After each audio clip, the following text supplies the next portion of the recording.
नमस्कार, देख रहे हैं CIN का डिजिटल प्लेटफॉर्म। अभी हम उत्तर प्रदेश के एक्सप्रेसवे पे हैं, लखनऊ एक्सप्रेसवे पे, और हमारे सहयोगी सन्नी मिश्रा हैं। सन्नी, बिहार में जो राजनीतिक उठापटक चल रहा है, क्या होगा राष्ट्रीय जनता दल और JDU में, क्या लग रहा है शिक्षा मंत्री चंद्रशेखर को लेकर JD की क्या रणनीति होगी सन्नी? देखिए, नीतीश कुमार का एक कहावत है कि बहुत अनप्रेडिक्टेबल है, क्या करना चाहते हैं वो बाहर दिखता नहीं है। लेकिन फिर भी जितने बार वो 8 बार से ऊपर मुख्यमंत्री बन चुके हैं और इतना दिन का जो कार्यकाल रहा है, जो काम करने का उनका तरीका है, मोडस ऑपरेंडी है, लोग धीरे धीरे इतना तो समझ गए हैं कि वो क्या करते हैं। एक चीज़ अब दिखता है, उनका जो क्रोनोलॉजी रहा है हमेशा सरकार बदलने का, जब भी ऐसा कुछ होता है, जब उनके मन में चल रहा होता है कि थोड़ा सा अब काम नहीं करना है, दूसरी पार्टी के साथ जाना है, तो सबसे पहले टारगेट करते हैं किसी एक मंत्रालय को, किसी एक विभाग को, किसी पार्टी के एक मंत्री को, और वो अभी निशाने पर एकदम प्रोफेसर चंद्रशेखर है। सबसे पहले शुरू होता है कि नीतीश कुमार अपनी एक छवि ऐसा बना के रखना चाहते हैं कि वो सेकुलर हैं, किसी भी धर्म को लेकर एक्सट्रीमिस्ट नहीं जाते हैं, वो कभी भी एक कट्टर किसी एक चीज़ को लेकर नहीं होते हैं। सबसे पहले शुरुआत ही होता है जब सरकार बनती है, तो ये रामचरितमानस के खिलाफ बार बार बोलते रहते हैं। ये चीज़ ज़रूर खटकता होगा उनको कि भाई जिस इतना अच्छे से इमेज बना के रखे हैं, जिस कुर्मी समाज से, बिहार में जातिगत राजनीति भी काफ़ी है, तो जिस कुर्मी समाज से वो आते हैं उसका बहुत कम वोट है। इसके बावजूद भी उनको जो जनरल कास्ट है वो वोट कर रहा है। OBC पूरा लगता है जैसे नीतीश कुमार के उस जाति से ना होकर भी OBC के सारा वोट मिलता है, तो अपने आप को वो, इसीलिए उनको सोशल इंजीनियर कहा जाता है।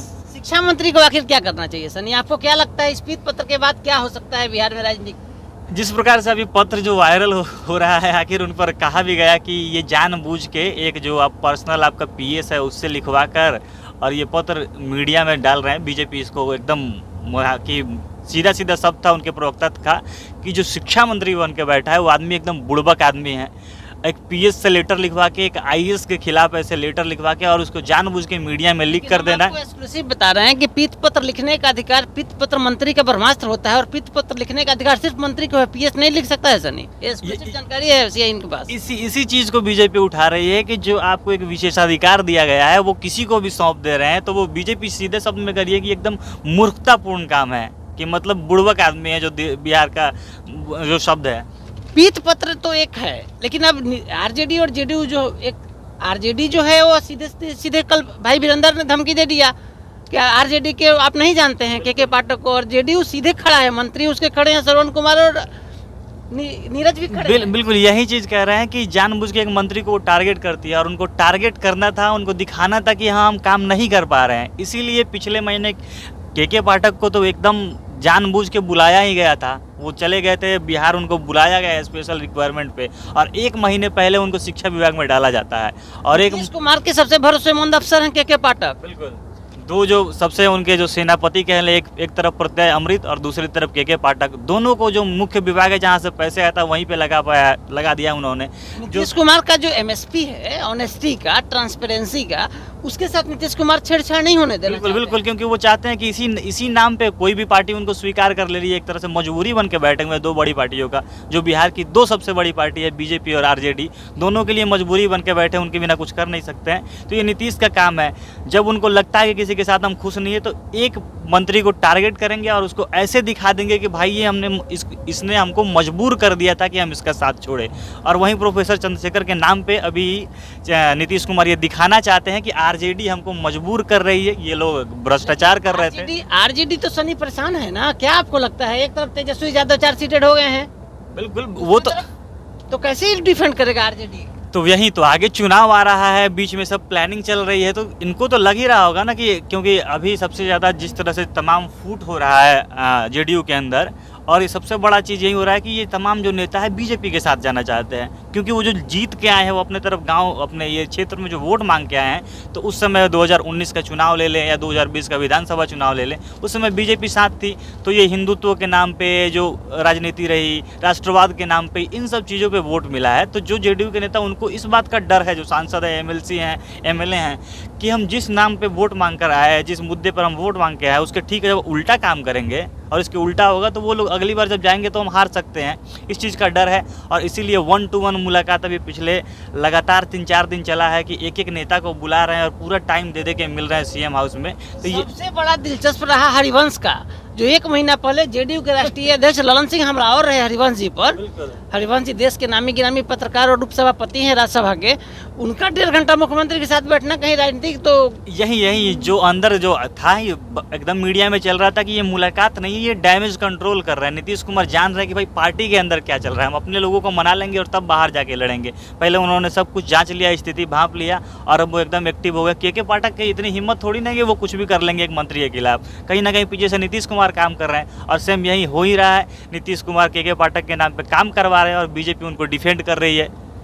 जेडीयू को कुछ बोलने की जरूरत नहीं पड़ रही है। अगर आपको क्या लगता है कि अब तो आरजेडी जेडीयू की लड़ाई आ गई है ना, और दूसरी तरफ सीबीआई का चार्जशीट है, तो आरजेडी भी डिफेंड करने में चंद्रशेखर को अब क्या करना चाहिए? शिक्षा मंत्री बिहार चंद्रशेखर को क्या करना चाहिए आपके नजरिए से सनी? जिस हिसाब से उनके ऊपर की लिख के और वो उनके पीएस से कहा जा रहा है कि आप डॉक्टर लगा रहे हैं तो आप अपना डिग्री दे दीजिए और आप विभाग में प्रवेश नहीं कर सकते, तो कहीं ना कहीं ये वहाँ पे पीएस नहीं है, सीधे चंद्रशेखर के ऊपर है। कल ये भी बोला जाएगा कि अभी जो प्रोफेसर लगता है इसके लिए आप पीएचडी की डिग्री दिखाइए। तो उनको समझना चाहिए कि क्या चल रहा है, कि कितना एक तरह से बेइज्जती से कम नहीं है एक मंत्री के लिए वो। तो आप क्या लगता है आपको, दोनों जो आरजेडी जेडीयू का गठबंधन है, नीतीश कुमार प्रधानमंत्री पद के जो दावेदार माने जा रहे थे, पूरे विपक्ष को यूनाइट किया, इस पे भी एक बड़ा झटका न माना जाएगा कि अभी आरजेडी में इतने बड़े एक आईएएस को हिम्मत कहाँ से आ गया के पाठक को भाई कि मंत्री को अपमानित करने लगे? देखिए, नीतीश कुमार को कहीं ना कहीं ये भली बात ही पता है कि वो मुख्य प्रधानमंत्री बनना उनका एक फेज था। वो बीजेपी की तरफ से ही, वो विपक्ष की तरफ से बन सकते थे, कांग्रेस की तरफ से वो कभी नहीं बन सकते थे, और अभी बीजेपी की तरफ से वो सारा चीज़ समाप्त है। तो नीतीश कुमार को बस यही रहता है कि फेयरवेल प्लान कर रहे हैं अपना, कि अब जब राजनीति से हम हटें तो लालू वाला हाल ना हो, हमको जेल ना जाना पड़े, सृजन घोटाले का केस न खुले और ऐसे कुछ ना हो कि हम ऐसा कुछ करके जाएं। वो ज़रूर चाहते हैं कि राष्ट्रपति या उपराष्ट्रपति ऐसा कोई संवैधानिक पद मिल जाए उनको कि जिसके बाद उन पर जाँच की आँच ना आए और उनको जेल ना भेजा जाए। तो इस टाइप का वो एकदम पक्का फेयरवेल, भाई वो बहुत दूसरे नेताओं से काफ़ी आगे, बड़ी दूरदृष्टि रखते हैं, आगे सोचते हैं, तो वैसा ही कुछ करके जाना चाहते हैं। इसके लिए उनको बीजेपी के साथ जाना पड़े। कांग्रेस अभी उनको वो स्थिति नहीं दे पाएगी कि कुछ अच्छा कर सके। वो बीजेपी के साथ ही रह के कहीं राष्ट्रपति या उपराष्ट्रपति कभी बन जाए आगे, तो वो तमाम कोशिश करेंगे। बीजेपी उनको थोड़ा लाइटली ले रही थी, बीच में उन्होंने झटका दिखाया कि नहीं अभी बिहार में हम ही हैं, थोड़ा समझ जाइए, आपको मजबूर होकर आना ही पड़ेगा।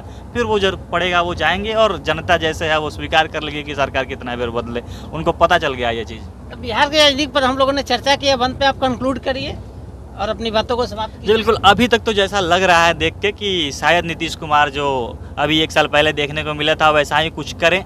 हो सकता है लोकसभा चुनाव से पहले ऐसा देखने को आए कि जेडीयू को बचाने के लिए और वो सरकार को बचाने के लिए फिर से बीजेपी के साथ जा सकते हैं, क्योंकि 3-4 पहलू जिस चीज़ पे भ्रष्टाचार जीरो टॉलरेंस की नीति रखते हैं, तेजस्वी के साथ वो बड़ा एक दाग लगा था। पिछली बार वो इसी चीज़ के लिए उन्होंने छोड़ा था, चार्जशीट में नाम आ गया है, आगे ये केस और बढ़ेगा, बीजेपी इसको छोड़ेगी नहीं, तो इसी मुद्दे पर वो हटना चाहेंगे।